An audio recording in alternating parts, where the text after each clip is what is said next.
lifting up Jesus and opening his word from Australia, Denmark, Israel, Japan, New Zealand, Northern Ireland, Republic of Ireland, Singapore, South Africa, United Kingdom, Thailand, the Philippines, United States, and throughout the world. You're watching Moriel TV.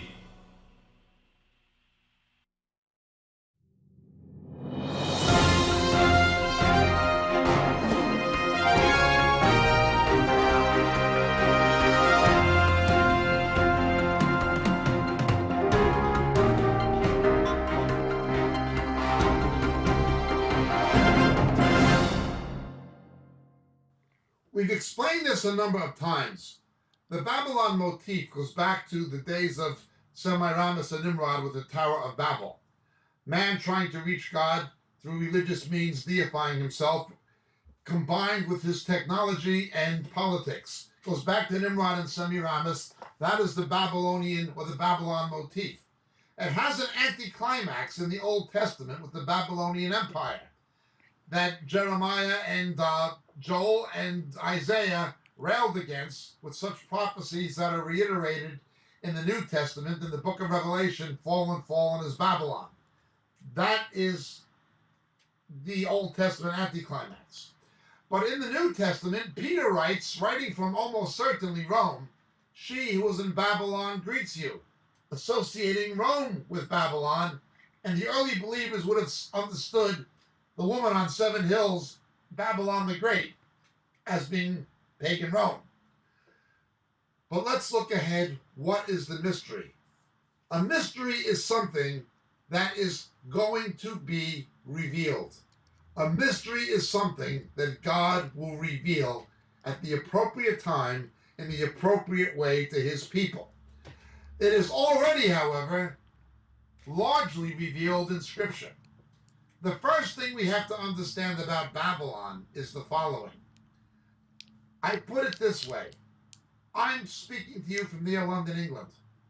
In the days of Arthur Conan Doyle, who wrote the books about Sherlock Holmes, Scotland Yard was located on a little alleyway between 2 buildings near the Houses of Parliament on Whitehall in London on the banks of the Thames, called Scotland Yard. That was the name of the street. Actually, it was just an alleyway.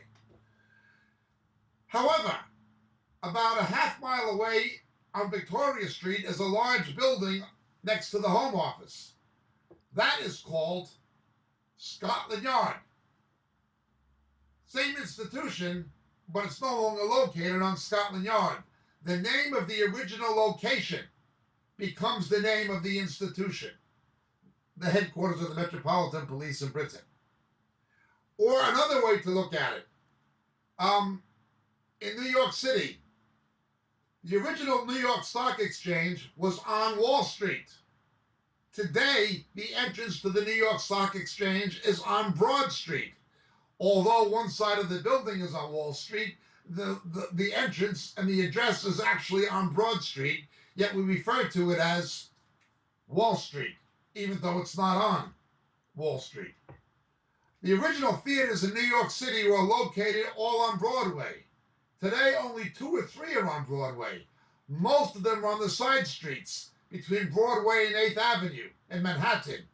44th, 45th, 46th, 47th Street, they're on the side streets. They're not actually on Broadway, but we still call it Broadway. Babylon is no different.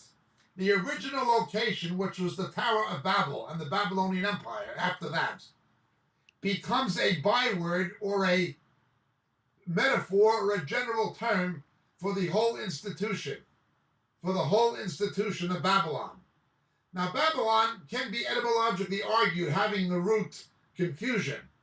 Some linguists dispute that, others agree, levavel in Hebrew, to confuse. And God said, let us confuse their tongue when they built the Tower of Babel. Peter writes from Rome, says she who's in Babylon greets you. It's not so much the location, it's the institution. Now, this is not to say that there will not be a importance to some location at the end of the era where the Antichrist will have his footstool. We are told that he will enter the beautiful land, that is Israel, again, but also symbolic of the church somehow, and it will be between the Mediterranean and Jerusalem. We also told that he will take his seat in the temple of God. We're also told that Pergamum is where Satan's throne is. We're told many things like this. Saddam Hussein tried to actually rebuild Babylon to present himself as the almost reincarnation in the minds of the Iraqi people of Nebuchadnezzar, King Nebuchadnezzar. Unbelievable. I'm not saying there will not be a reconstruction of Babylon or a prophetic importance to Rome. The European Union was founded by the Treaty of Rome, and it's the seat of the papacy, where the Pope is trying and has been trying, the popes have been trying for the last 35 to 40 years to unite the world's false religions in some kind of a confederation with himself as the bridge builder, the pontiff, meaning bridge builder as the ancient emperors were. I'm not denying there can be a geographical significance. Many would argue New York is a kind of Babylon because of the UN and so forth. I'm not denying, and in pop culture, Hollywood's been called a kind of Babylon. But Mystery Babylon has to do with the world's false religious system, in league with its corrupt political system, in league with its corrupt and bankrupt economic system. It is like a three-legged tripod. False religion, corrupt politics, and an out-of-control economy on a global scale. Put them together. This will be the footstool of the Antichrist and the false prophet. The false prophet handling the religious dimension to give power to the other beast. Now again, to examine this further, I would point you to our book, Shadows of the Beast. But remember, many places were called Babylon at different times in history. Luther referred to medieval Catholicism as the Babylonian captivity of the church. It's not just about, or even primarily about, geographical location, although geographical location may come into play prophetically, either in Mesopotamia and or in Rome, etc. But it's the institution itself. It all goes back to the rebellion of Nimrod and Semiramis at the Tower of Babel. That is the origin. It begins and ends. It ends as it began. This is Mystery Babylon. God's people will understand it. Now, the very fact today that you see a deceiver sent by Satan to mislead the church like Rick Warren with his global peace plan, saying that we should unite with Hindus and Buddhists and Muslims, etc., and Mormons, etc., to bring in global peace. That is the Antichrist agenda. No Christ, no peace. Why will Christians support somebody teaching such obvious deception as Rick Warren? It's a mystery. They can't see it. They don't know what's wrong with it. How can people not see through the ecumenical movement and union with Roman Catholicism? It's a mystery. They can't see it. How can people claiming to be evangelicals get in bed with Mormonism? They can't see it. It's a mystery to them.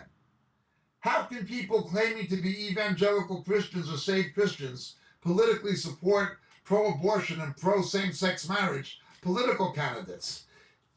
They can't see it. It's a mystery to them. But it's not to be a mystery to us. The faithful church will see these things for what they are and understand their prophetic meaning and significance. My name is Jacob Prasch. Thank you for your question.